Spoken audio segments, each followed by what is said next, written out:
contact. Hey everybody, welcome to this week's episode of Landmark Live. I am your host, Colette Dexella Murphy, and we have some special guests with us today. Special, yes. Returning, you've been on a couple of times now, we have our technical director, Steve Klug, for the first time on Landmark Live, right? I ran the computer once. You ran the computer once, okay. So we have our creative director, Jeff Butler. Over at the computer right now, we have our director of development, Dave Jordan. And of course, in the ozone, Omid. Hi. Omid is taking care of the water for us today, I see, yes? Some of the water. Pet water? Yeah. Pet water? I've named every one of these bottles. Every single one. Yeah. This Excellent. one is Jeff. This one. I think that's the best one. Yeah. Probably. Very dynamic. It is. It's fluid. Fluid. Excellent. So what are we talking about? All right, well, we've got to actually, we have quite a bit. We're just zooming uncomfortably on you. This is all we're talking about. We were kind of hoping you'd riff for about half an hour. That's right. I got more water jokes. Well, good. But they took my picture of the Titanic away. We've got an hour show, so I'm sure you'll get a chance to use them. First thing we want to start with, there are a couple of different in-game events going on. One happening right now that we want to give a shout out to. The Grapple Challenge, since the live servers are up, is happening. This is hosted by Lysandor and Mortalk. This is on Satisfaction, which is one of our EU servers on the Peak Island. There's a Grapple Challenge course that is just near the Spire. They're doing a giveaway, giving out grappling hooks starting right now, and the challenge will actually start at 4:30. So if you're hanging out in game while you are watching the stream, make sure you swing on over to Satisfaction and check out that event. Yeah. Tonight there's another event going on. It is a swap meet hosted by Chip GM and Phantasm on Determination Pit. There's also a live stream that's going to be happening on Yesh's channel. That's Twitch TV/Yeshes, YESHES. So make sure you check that out. Both of those are happening today. Tomorrow, Layspring is going to be doing another Building Academy workshop on furniture. Schrodinger Cat of the Landmarkians is going to be teaching you how to make inlaid bookcases, sleigh beds, and nightstands. So you can check that out. There's a post about that on the forums. And then on Saturday, there is a Drop Star tournament on Serenity Delta. It's just next to the Spire. It's a player races. They're going to start it around dusk. In-game time, it's going to be about noon Pacific time. And what the races are is you have to run through, turn off a bunch of the lights, and what the prize is going to be is they're going to give up their claim next to the Spire. So they'll set it up for you so you can get that claim spot potentially. You get a free claim. It's awesome. Well, you have to have your own claim flag. Oh. You just get the spot, like the prime spot right next to the Spire. That's nice. Yeah. So those are a couple events going on in-game. Remember, if you are hosting an event of your own, please let us know about it so that we can let everyone else know about it for you. Right. So, how are you guys doing today? Good? Fantastic. Doing good. Not as well as all the people in chat, though. Oh, yeah? I'm glad you guys super enjoyed our intro video. Yes. So we hear. And for anybody who is swinging by for the first time, while we sort of get everything set up here, make sure we have our notes together, that the QA build is ready to be building on, all that good stuff. We do always do a pre-show of some sort. Sometimes it is player-made videos, tutorials, all different things. So if you have a video that you'd like us to show, make sure you're submitting those to our Player Direct program. Now, one thing, sorry, need a lot of water today. One thing, one of our regulars here on the show is not here this week. Terry was off getting married. Yay, congratulations. He got married yesterday. Yes, he did. Yes. So why is he not here today? So I know. Dude, the wedding's over. But one of the things we asked players was to submit potential like chapels or things in-game that they had built that they thought would be really cool wedding venues. So we're going to start off the show by showing you a couple of those. This was a lovely fairy garden. Seems like a nice outdoor sweet venue. This was by Arcane. It's very Terry. Yeah, it seems like a good Very place Terry. for Terry. That would be a good name for his sitcom. Yes. This is the inside of a chapel. This was sent to us on Twitter from Fedorov. This is a lovely sort of Grecian mountainside. This was from Katina. This was posted on the forums. This one was not actually submitted as a potential venue, but I thought it looked pretty. It looked like a place I would want to get married. This is Lady Astrum. It's actually part of, she built an elven sanctuary in Landmark, and so most of her design, the build that she's created, have elven influences in it, and I just thought this seemed like a nice altar. You could set some chairs out. Yeah, Is and that Chieftain kind of an UK. invitation? Yeah, yes, apparently. Excellent. And Chieftain UK, Terry does not have a mail order bride. He actually got her from the in-game marketplace. SC only, baby. Excellent. Terrible. He did not get married in-game. He did not get That has married. been known to happen. Did Not he yet. captivate her with the silky tones of his voice? Probably. Probably. And his piercing blue eyes. I think it was mostly the hair. Yeah. It's all about Terry, that. come back. See what happens when you're not here? He's not watching this. This is, he might see the video. We do post a replay. He'll see the video. This is from Merylwyn. This is a frozen chapel that they built. This is the exterior, and then this is the interior, which I thought was very pretty, the things that they've done with the snow and ice, some of our newer building materials. This is, I thought the vine work sort of up the side of the sculpture was really cool. This is from Ogon. This was posted on the forums. There's another exterior and interior. This is from Shadowspanned. This is the outside of a nice little country church, as well as the inside. They've done some really cool carving, I think, with how they've made the pews and the benches in here. And last one, this came from Skylines. Again, this was one that I just happened to see. They said that they had started playing around with what you could do with arches, and this is what happened, and I thought, man, that would be a place you could get some cool wedding photos Arch at a place explosion. like that. Very cool. Very interesting sculptural design. So that's it for those. Thanks, guys. Those are awesome. Thank you guys for sharing those, and again, congratulations, Terry, and he will be back next week. So, all right. We have an update coming this week, coming tomorrow morning. We're going to be patching and all sorts of exciting new things coming into game. And I believe, Dave, are you ready to show us? No, I'm playing right now. You guys can come back later? All right, sure. Yeah, no, sure. Come Okay. on. Nope. Come on in. There we go. Okay, cool. So basically there's a few cool new things. I'm going to show a couple of them. Jeff's going to show a couple of them. The first one is basically that the template interface has changed.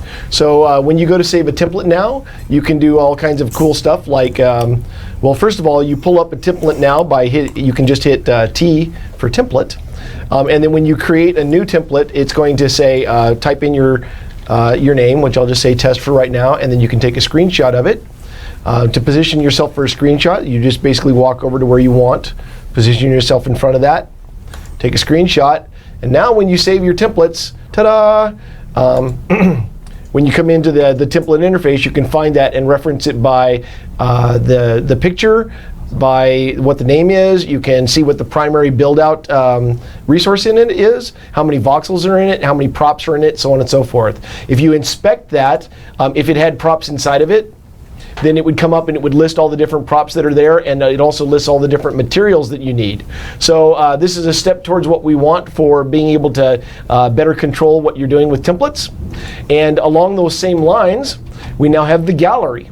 Ooh. So when you pull up in what used to be just the trading post, it's now called the showcase, and one of the elements on it is called the gallery. And the gallery is an interface by which you can see all of the different claims and stuff that have been tagged within the game. So when you are in your claim management interface, you can pull up with you, and then you double click on your interface. You come in here, and you've seen this interface a million times before, but now it actually works. So when you come in here, you can tag whatever you want to for your claim. So this is a test claim, and it's modern, and it's got inlays. Okay, so there you go. So then when I tag that, now this property, this claim, becomes available for viewing in the gallery. If you don't tag it, it doesn't show up in the gallery. So that's how you can keep it private until you're ready to show it off. Tag your templates, folks. Tag your templates if you want them to be seen, because this will be really cool. Seriously. And then you just basically move to wherever you want to, just like before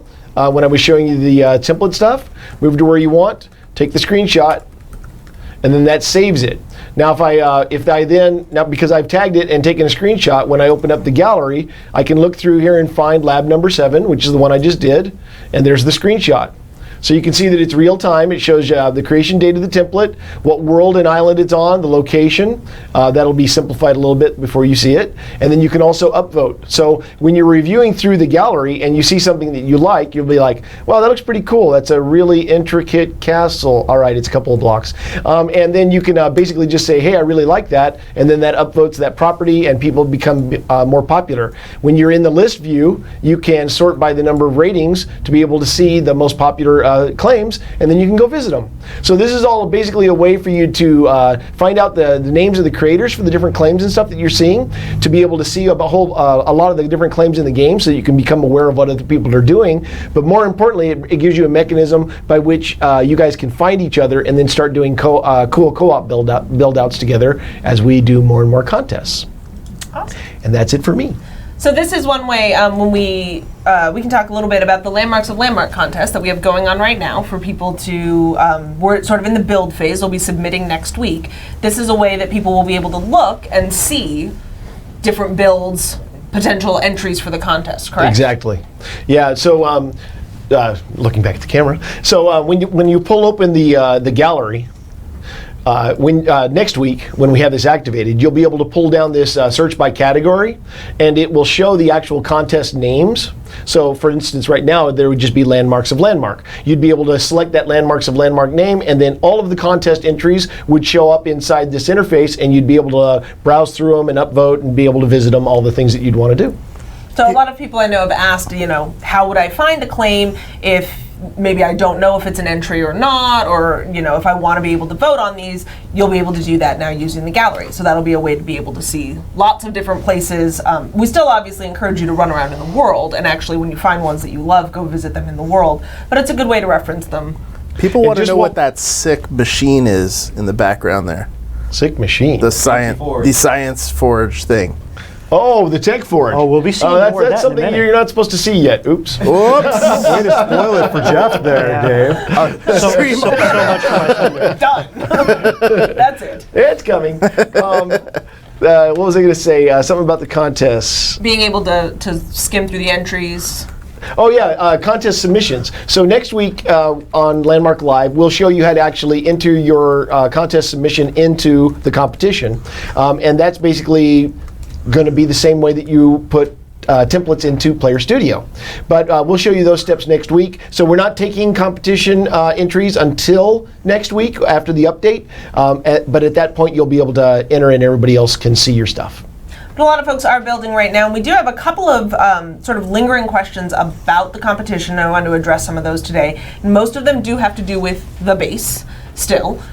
So we want to make sure that, this is something a lot of people have asked if it's solid. We said it didn't have to be solid. One of the remaining questions is, does the 50 voxels, is that the bottom? Can you build below?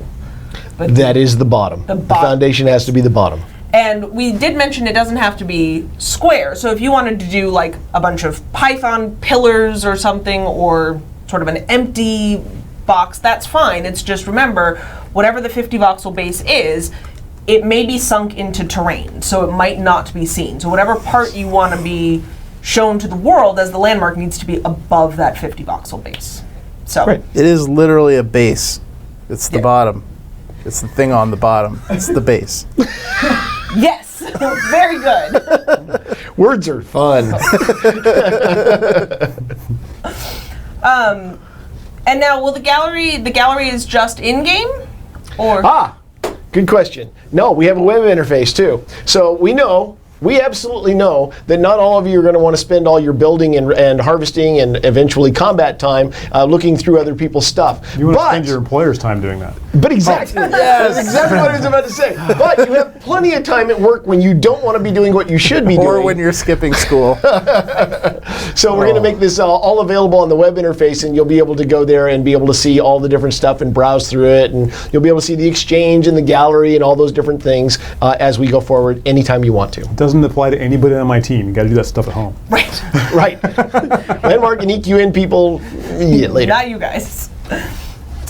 Awesome. Well, one other thing that we wanted to show you guys today before we get into a little bit more about the next update is a non-game update that is coming soon. And this is a potentially something if you have a smartphone or tablet that can access the Apple Store or the Android Store. And this is our EverQuest Worlds app. And the next update that's coming actually includes some new landmark-specific features that we wanted to show you a little video of today. And I wanted to make a note, the music that you are about to hear during this video was actually created by Jeremy Soule specifically for the app. So Crap, I thought we were going to get Nickelback. no.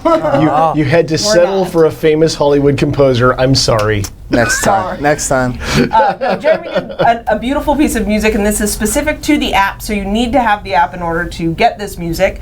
And you can download the app now. There is a lot of cool stuff in there, but the updates we are about to show you are not live yet. So here's a video of them, and then we'll talk about them a little bit as soon as that's over. We'll be right back.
Presto Magico. Surprise! Gotta switch the names. Dave and Jeff have Hi, I'm switched Jeff Butler. for the next part of the game update. So a couple of things that you may have noticed in that video. One is there's a new quest line going in that is specific to the live stream. And during the live streams, we're going to start showing images that will be like, you know, like a flag or something themed. And if you scan them while the stream is happening, you complete parts of the quest. And at the end of it, we're going to give you a code for a lunar anklet. So that is another way to get a lunar anklet if you haven't gotten one from a giveaway so far. And the thing that I'm really excited about is that mineral match game, which is the landmark gems that is one of those match games, because not that I ever sit in meetings and play games like that on my phone, but you could if you wanted to. It's actually okay here to play the EQ Worlds app. I'm games. testing. Yeah. So As long worked. as it's after you're done browsing through the gallery. Right, exactly. Of course. Priority list. Other things that are going to be in the app you may have noticed is there's a news feed for EverQuest, EverQuest 2, EverQuest Next, and Landmark, as well as a YouTube feed. So anytime a new video is posted, you can actually check and watch them straight from your app. So most of those updates will be coming in the next week, and we'll be kicking off the Landmark Live quest line for that chance at a lunar anklet next week as well. So, all right, cool. I think that's it with that. Omid, you said you had a couple of questions from the last bit? That's right. Yeah, some folks had questions related to what Dave was showing about the new templates. So one question was, can we add screenshots to existing or old templates? Yes. Now you can't do it directly. What you're going to have to do is put that item into the world and then re-template it. But once you do that, then you can take a screenshot and save it. Cool. Then Acidic420 asked, does changing your tags still reset your votes? Or I don't know why I said still. But When we put this in the update tomorrow, everybody's tags are going to get wiped. So we have to wipe the tags and we have to wipe the votes. But after that, changing your tags should not wipe the votes. The only time that you'll lose your votes is if you remove all of your tags, because at that point we decided that what you really want at that point is to be private again. So it essentially unlists your claim. But the only way to do that is by deleting all of your tags and then hitting tag. So if you just delete the tags to edit them, it's no big deal. It's only if it's blank when you hit the tag button that it'll unlist you. Cool. And then Nizrak asks, I'm sorry, does it list where the claim is located in the world? Yes, it does. Right on the pane description, when you pull open the detail pane, it says right there what world it's on, what island it's on, and it gives you a loc. Now later on, we don't have it in this first version, but soon you'll be able to use a portal shard to go directly to whatever you're viewing. Oh, wow, cool. Yeah, which is very cool. That's awesome. Very cool. All right, so the next thing we want to show is there is more coming with tomorrow's update. We saw a little bit, but Jeff is going to show us a couple other things as well. Jeff, what are you going to show us? I've been waiting to get some legendary items on live for a very long time. And that's what I'm going to show you how to do. Yes. All right. Finally. So, let's hit it. All right. So the very first thing that you're going to have to be concerned with is how you get the components for the legendary items. So if you open your inventory tomorrow and you look down at the bottom, you're going to see these new items. Let me stop you for just a second. This feature is called upgrading. Yes, this is Go right ahead. upgrading. Absolutely. Item upgrading.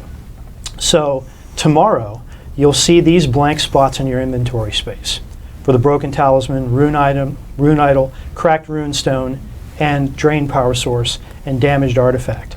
The damaged artifact is going to be the one that you want the most. There's a couple different ways that you can get a hold of these things.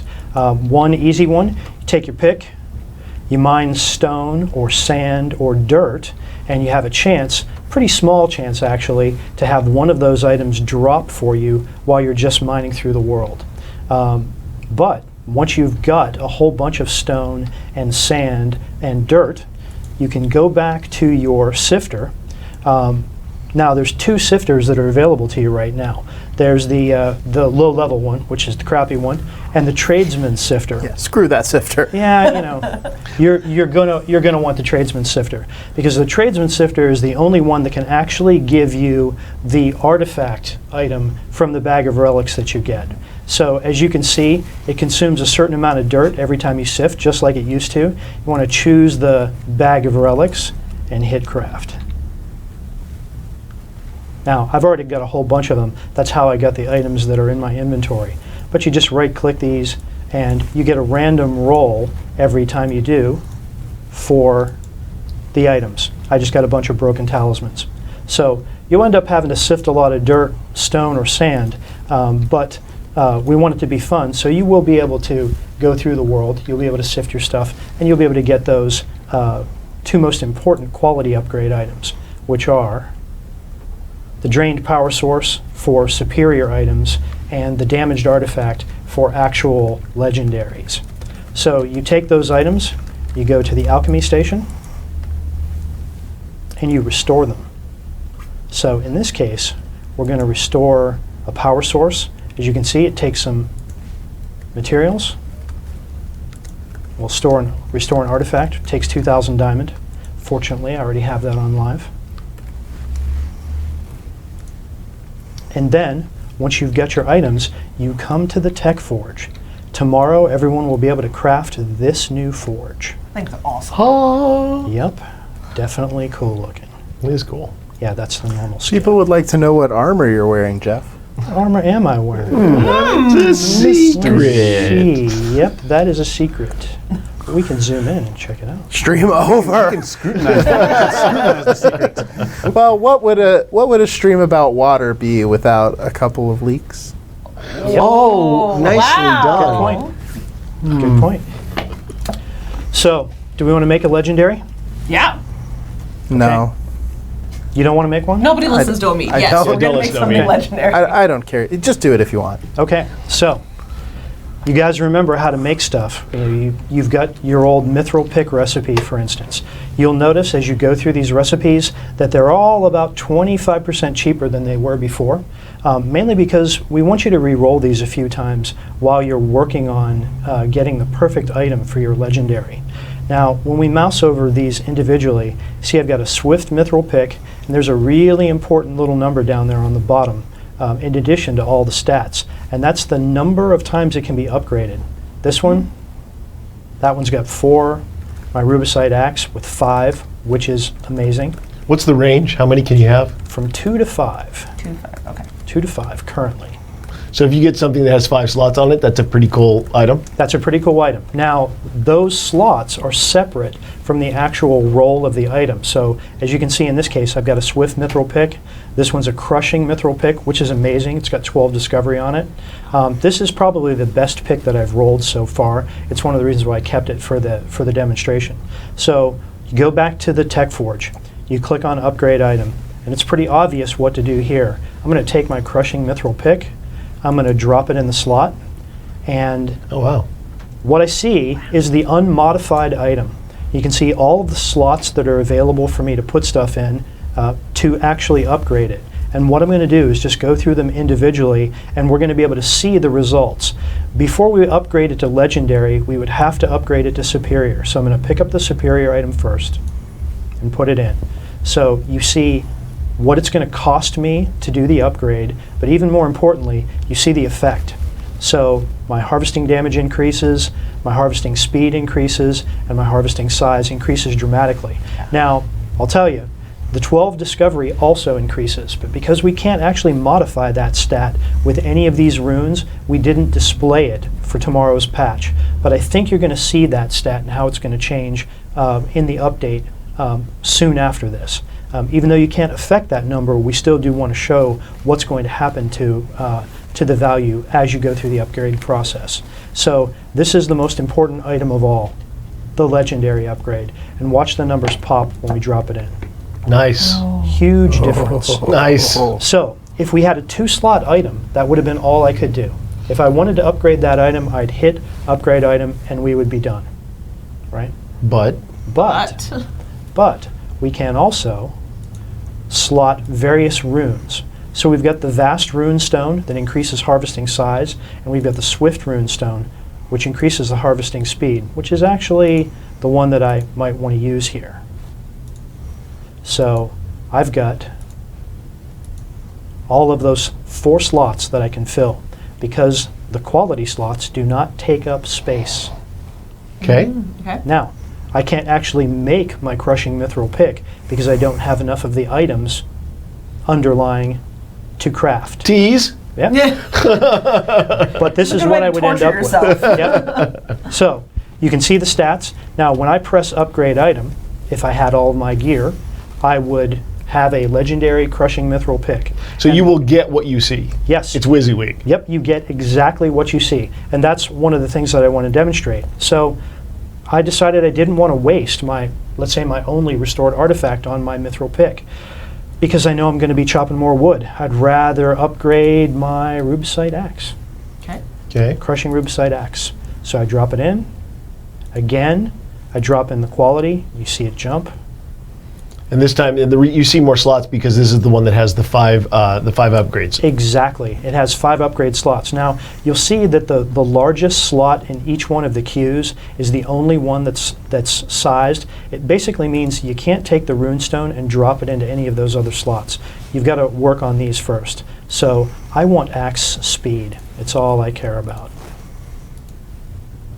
Now, it just so happens that all I had was enough resources to upgrade it to superior quality. Oh, so the resources go up as you add more stuff into the slots. Absolutely. So the more case. powerful you want it to be, the more you have to spend. Yep. The more powerful you want the item to be. This is called being a shill. Yep. Yeah, very good. So, as you can see, because this is my QA account, the only thing that I can upgrade on this is just a few of these.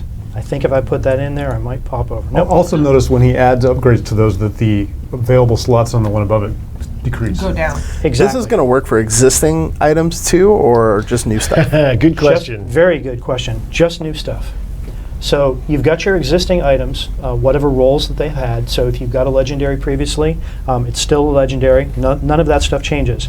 But to participate in this system, you need to craft all new stuff. But that's a good thing because we put a bunch of modifiers onto different weapons that weren't there before. So weapons can actually be, tools can be a little bit better than they were before. And when we get to salvage, you can still salvage all your existing items.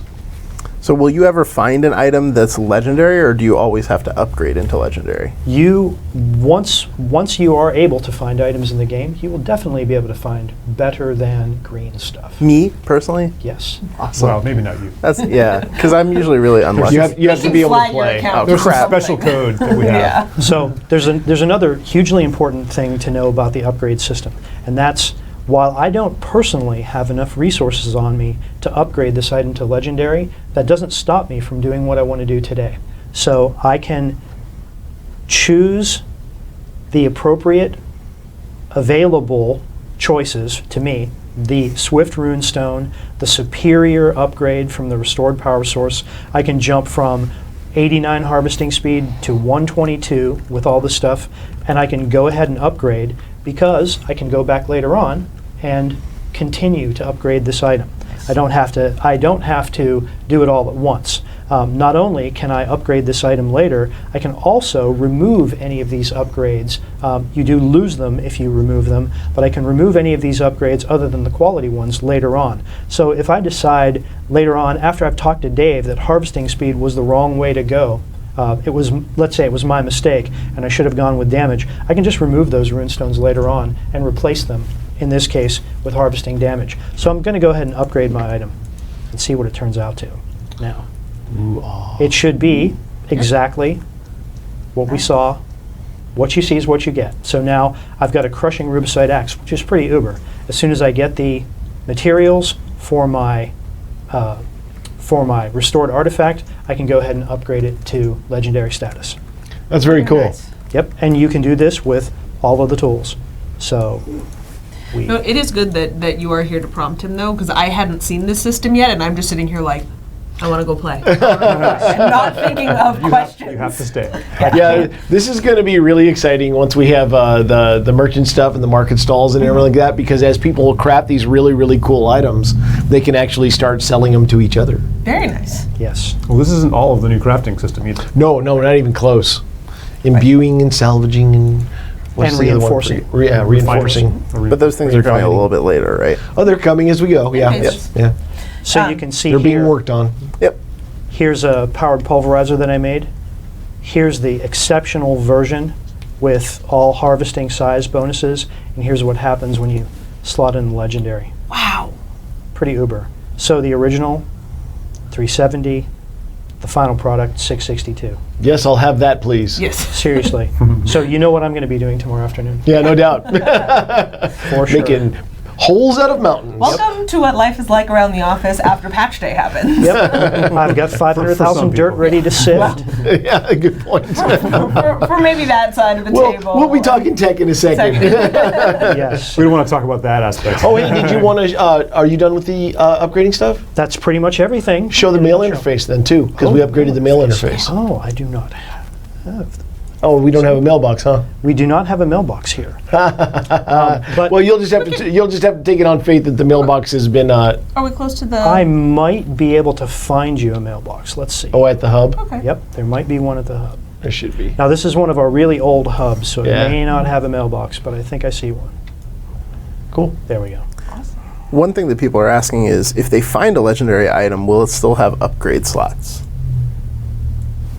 Or is a legendary item done? So, if you would find a legendary item, in all likelihood, it would also have random rolls of upgrade slots.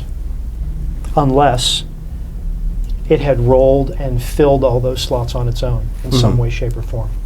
Not a question that we've actually talked about internally, but I think it would work in a fairly straightforward fashion. Cool.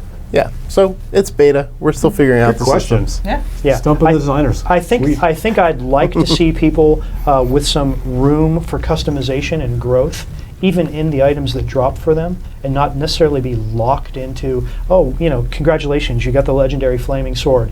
I hope it rolled the way you wanted it to, because you can't change a single thing about it. I think I would rather allow people to make some modifications. So this new mail interface is obviously a lot sexier. For sure. And then it has some cool new functionality down at the bottom. Ooh, who's going to send me money? Or possibly allow you to send them something and you get cash on demand or delivery. Could I send them my new superior rubicite hat? That is seriously the first time I've ever heard anyone say that a mail interface is sexy. Compared to the way it was, it's super sexy. Yeah, way of comparison. I am definitely not sending anyone my crushing rubicite axe. Yeah, but that's a nice thing. Everything that helps when people can talk to other people, the game gets better. And so improving the mail interface is good for that. Yeah, it's looking good. Thanks, Jeff. Awesome. My pleasure. So this is also going to be part of tomorrow's update. Yes? Oh, yeah. Yes. All right, and again, that's scheduled right now for 10 a.m. on Thursday, April 24th. That's 10 a.m. Pacific time, so 5 p.m. GMT, and we do have on the announcement on the forums a time zone converter, so you can figure out what that is in your local time. But this will be coming tomorrow. So we've got the gallery coming in, we've got upgrading, we have the new mail interface, we have the new template system. Cool patch tomorrow. Yep, that's a good one. Yeah. It's a good update. Very meaty. Very meaty, very meaty. All right, so Steve, since you're here, our favorite segment, we're going to go into a little bit of tech talk now. Tech talk. Omit's going to write a jingle for it. Was that at the some name? point. Was that the name they decided on? Yeah. Well, there were some other There's a ones, lot of right? candidates, but- Keep on Clugging. Klug's Clues was a favorite Yeah. among me. The Klug Klatch. Yeah, this. We've got a bunch. Yeah, they get worse from there too. Well, as long as there's not a clan of them, we're all right. Oh, the Klug Klatch. So since you're here, we did have a couple of questions we wanted to talk about a little bit. One that we had brought up was explaining to people how the world ends up being populated with things like flowers. We've done a video, we did a dev diary previously, I believe, on procedural generated of like the continents, but how does all the stuff get there? All the stuff. Well, there's a lot of different stuff in the game. I mean, you have all of your harvestable plants, you have just things like rocks and trees. Let's talk about stuff. Yeah, you've got material veins that you can mine, and eventually some other things. But they're all done via a procedural tool that we call the procedural placement tool. It goes and generates, takes all of our terrain data and generates a bunch of nodes where things can spawn. And then when the game comes up, it just looks through all those nodes and decides where to put things. The reason we do that as a separate process and don't just do it randomly on the fly is because it's very expensive. It takes actually a whole bank of computers to do that for a single island. I should have asked this before the show, so you might not have this information on the tip of your hand.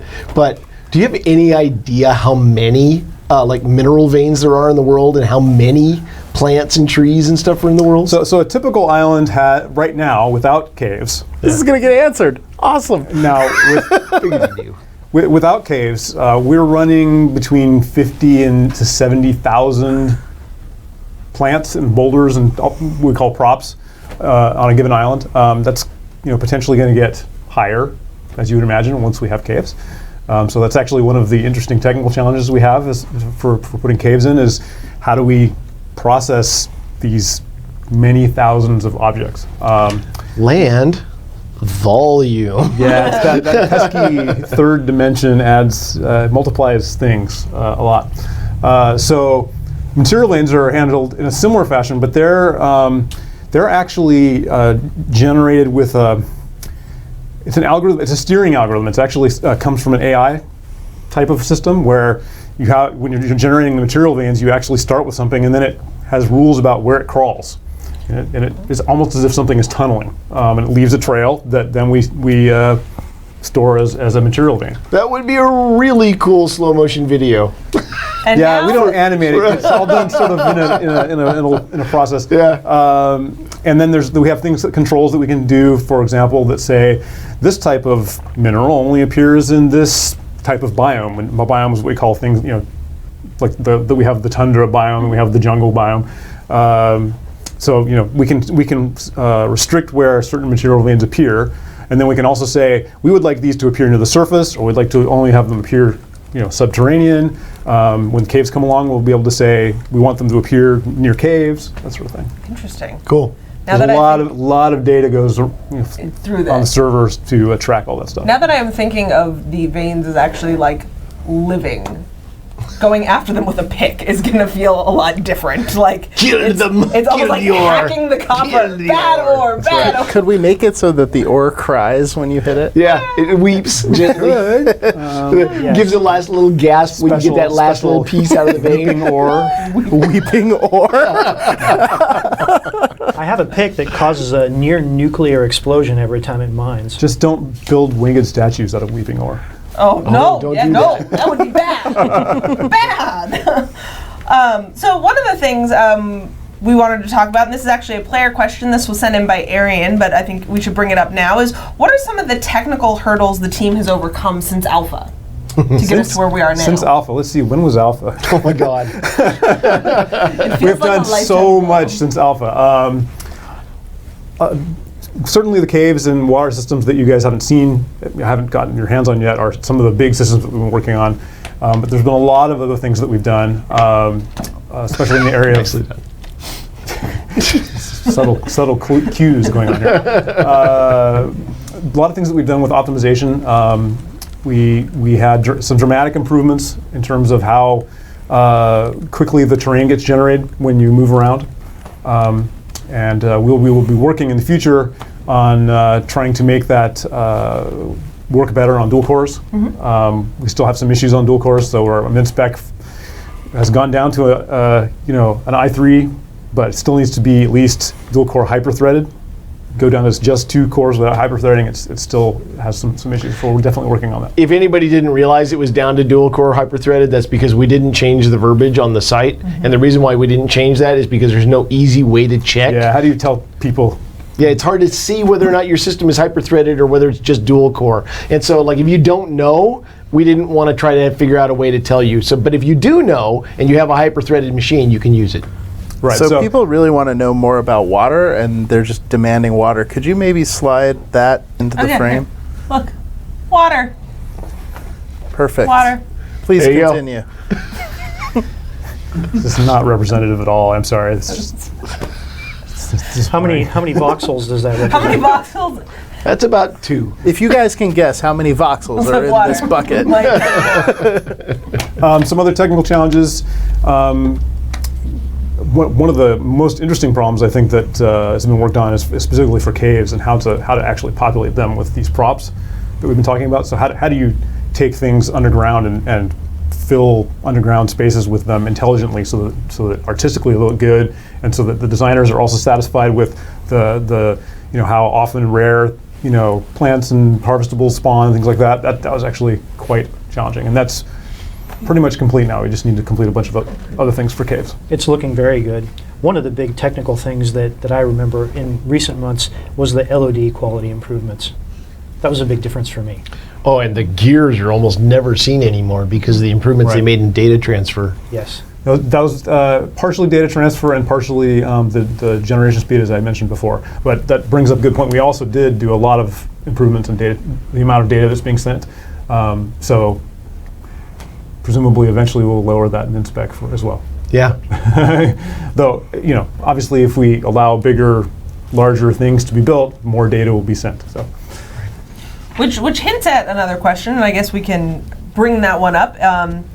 Yesh is, and I hope I'm saying that right. It could be yes he's, but it's anyway. Yesh has asked about the mega claims and multi claims Group and claims. group claims and what are the ideas with that, as well as what are some of the technical challenges we've seen with that.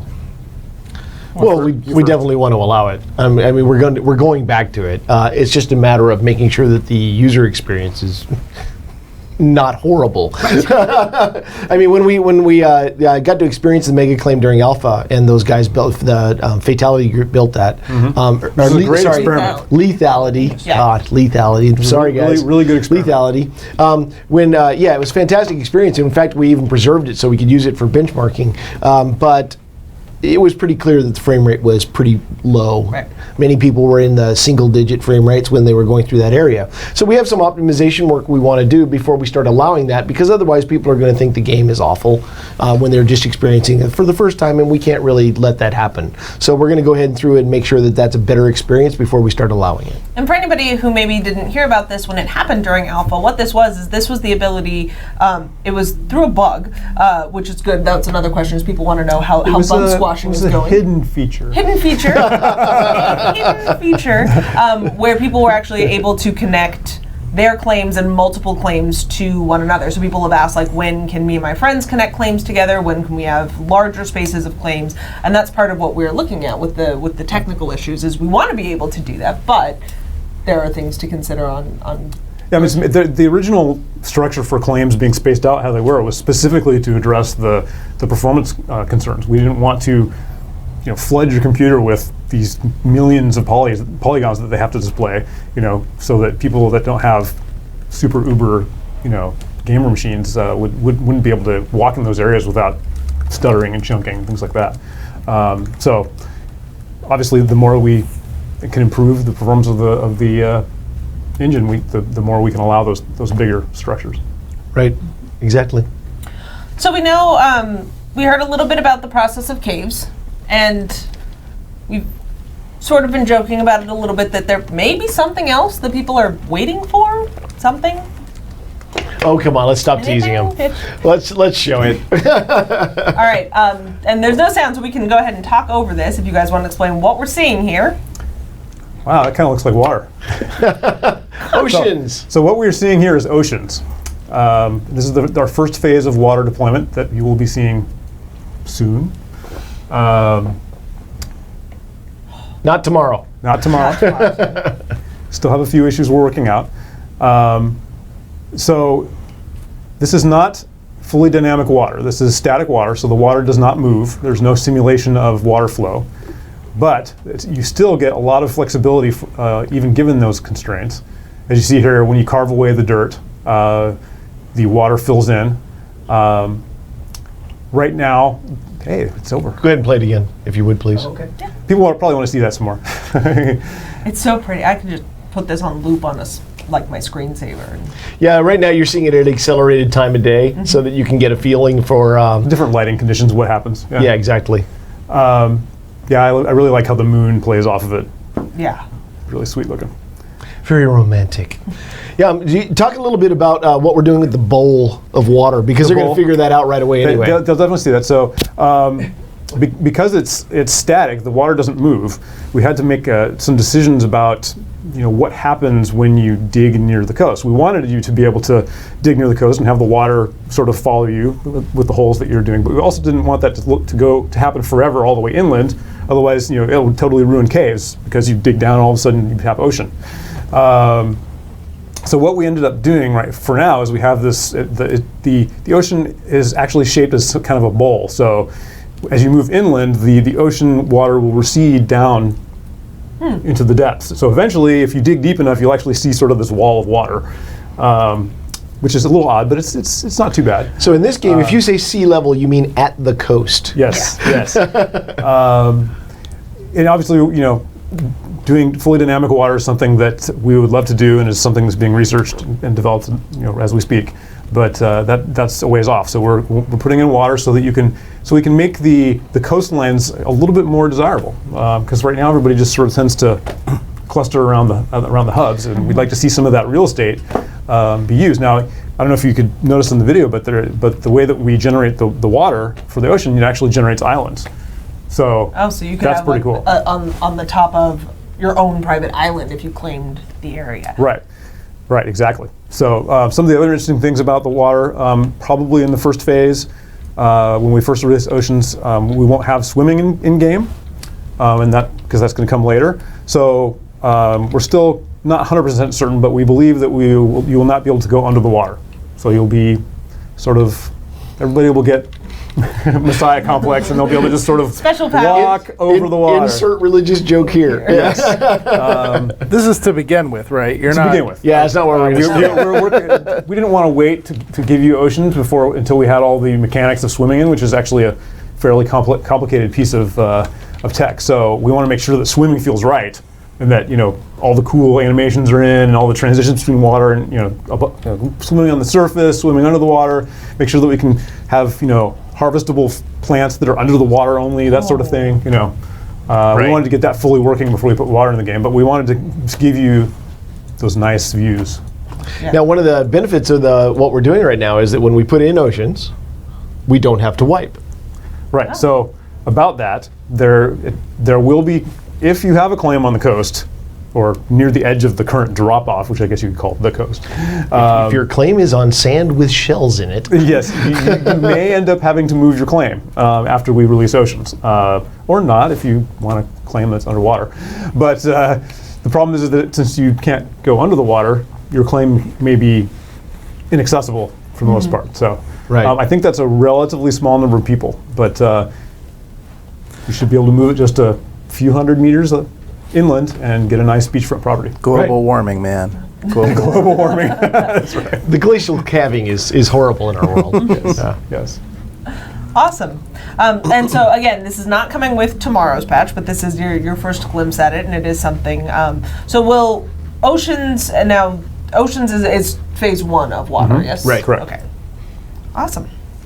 Very cool. Anything else about water since we've teased them? Is that a...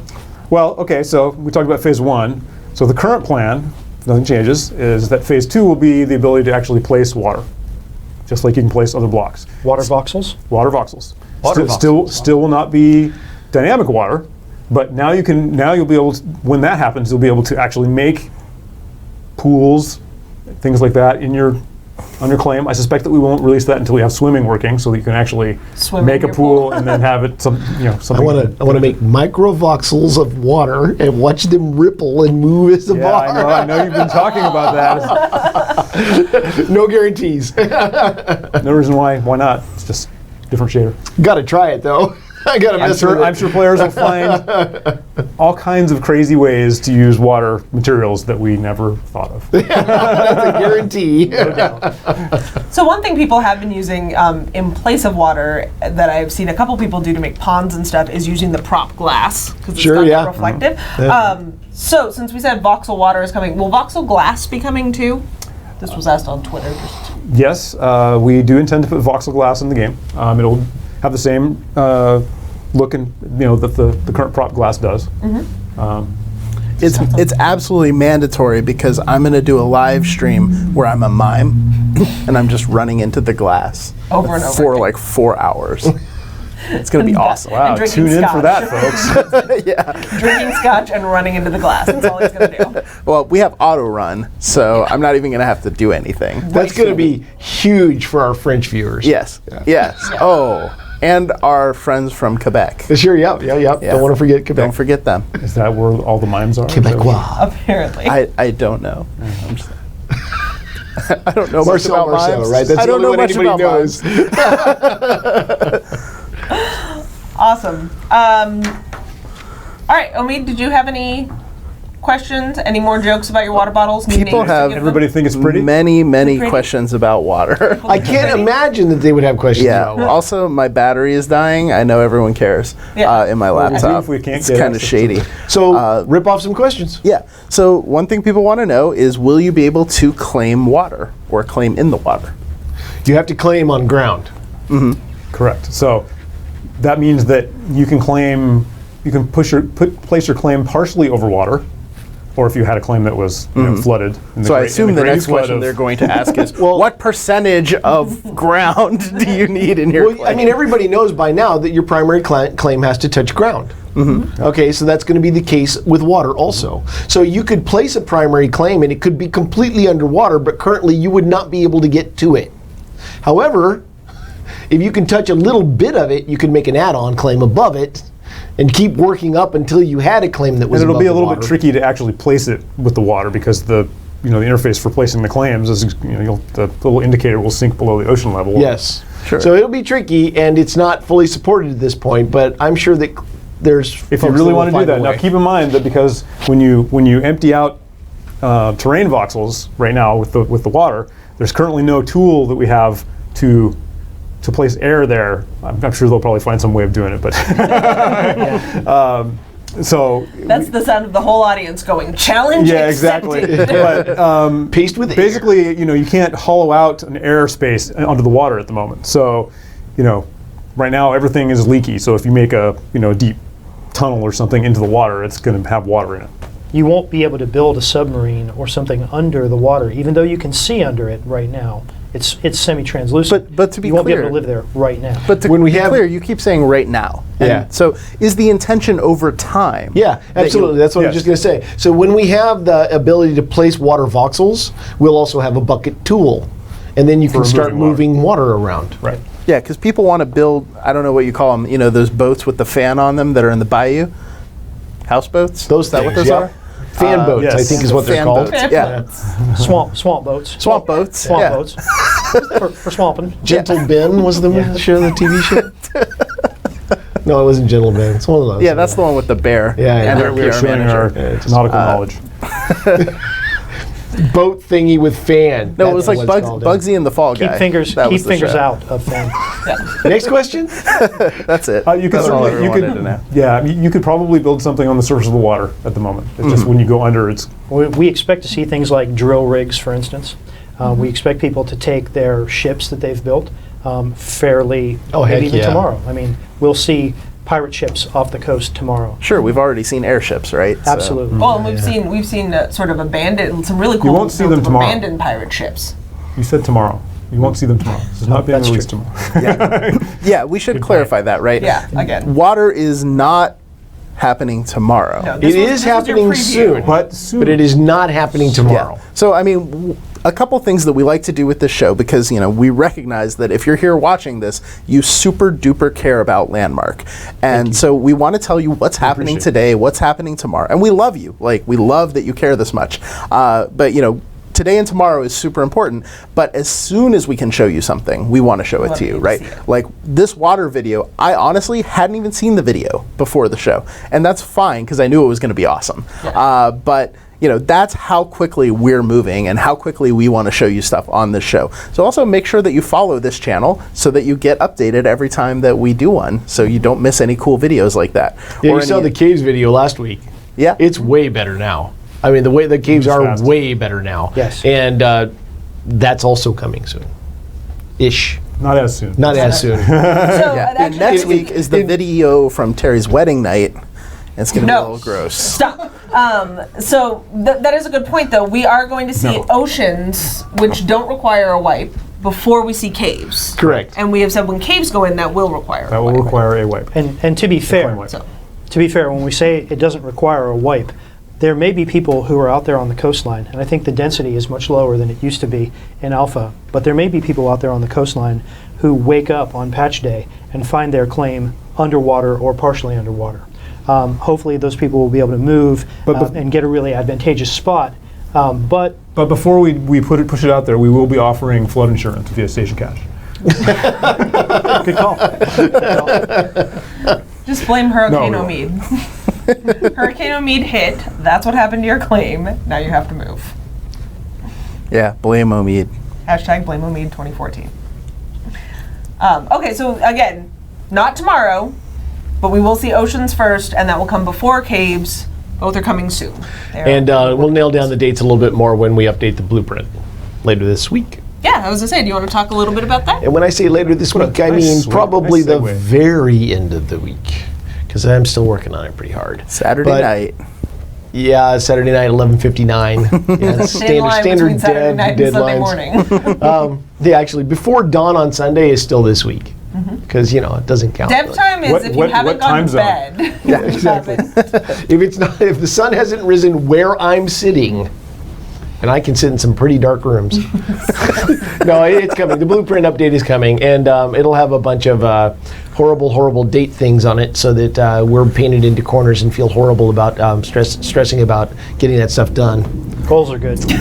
No, there'll be approximate dates because we'll need to change those as we go because, of course, this process is not a for sure thing. We're doing a lot of R&D. That's why we get to make a new game. We're making it for the first time. Keep in mind that we're going to try to provide dates that are they're ballpark dates. They're our best guesses right now.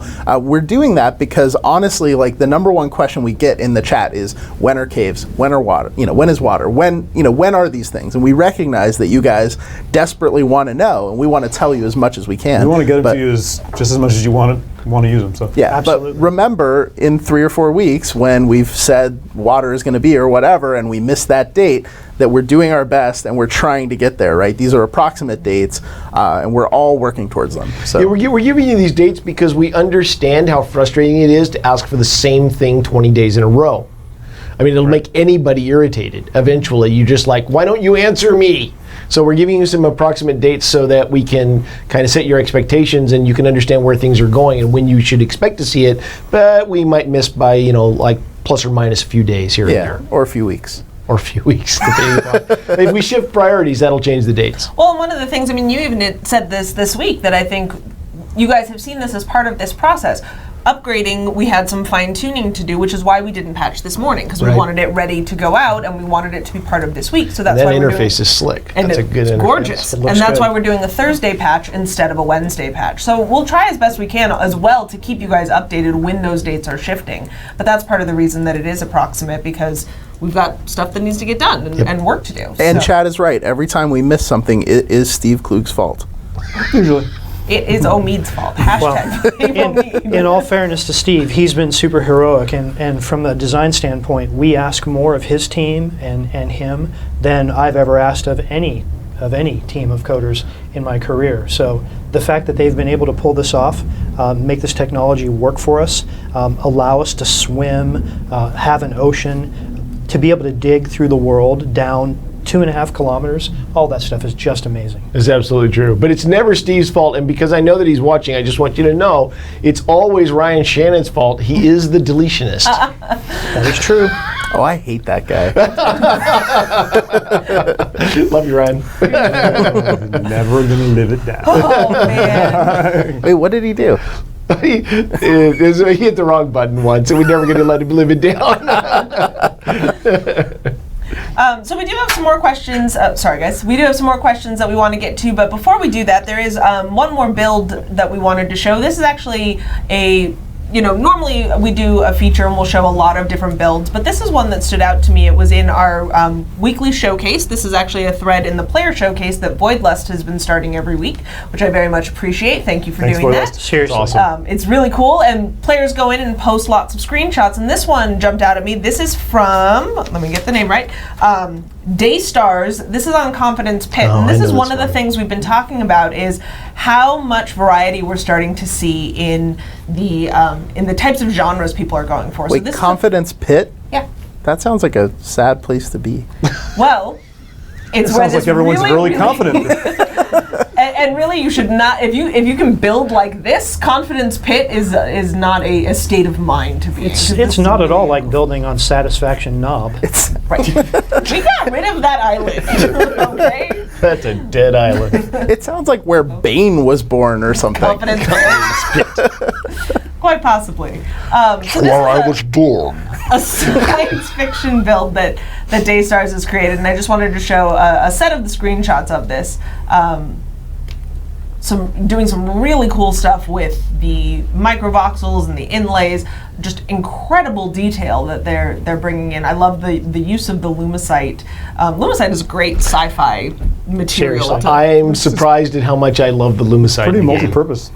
This is, I believe this is the screenshot of the med bay. It looks like a hangar bay to me. Yeah. Oh, that might have been the hangar. Yeah. And then this is one of the hallways. This is the brig. The brig. Yeah, brig. The brig with the. I just love that, the idea of using it to make lasers. Like, excellent creativity. This is the med bay.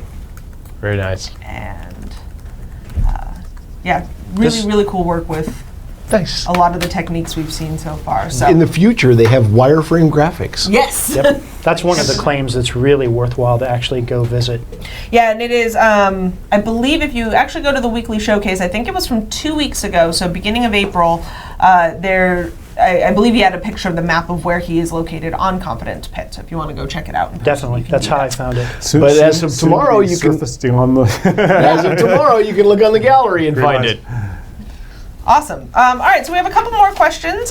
This one, and Omid, I think you wanted to talk a little bit about this. We had 2 questions that came in from Twitter. One from Britta_landmark. Excellent handle. Nice name. I like it. Oh, wait, before you go, I wanted to mention one thing. Oh, yeah, go. On the gallery, you can not only search for the tags that people put on the claims, but you can also search by creator name. So if you know that something was written by, or was made by Daystars, you can actually type that name in the search bar, hit return, and see everything that he has submitted. Awesome. Yeah. Cool. If Omid's done texting, I'll ask this question. My phone died, or my laptop died. I'm trying to get to the stream on my Chat, phone. okay. Question from Britta Landmark and also from Parfy3C about the new SOE All Access plan, which Oh, no. we announced is coming. What the hell just I happened? don't- Someday you're going to be able to talk about this, but for right now, we're derailed. Right. Did you just hit the porn channel? Is that what happened? Okay. I was on RedTube. I'd never been there before, definitely. Kids, don't go there. Yeah. Nothing. What was the question? No, we haven't gotten to that yet. Yeah, go ahead. Oh. How is Landmark going to be part of SOE All Access, and does this have anything to do with Founders Packs at all? All Access, Founders Packs, how do they Okay. connect? What does it mean? So All a few that- things. Founders Packs are a completely separate program from All Access, right? It's very what you see is what you get. It's all listed out on the page when you buy it, what you get with a Founders Pack, right? Landmark is definitely going to be a part of SOE's All Access program, just not yet, right? Because we're still in closed beta, we're still figuring out, everything that we want to do, still figuring out exactly what's monetizing, what's not, what we're doing. So the the all access thing is coming probably when we get to open beta, so a little while from now. But it definitely will be there.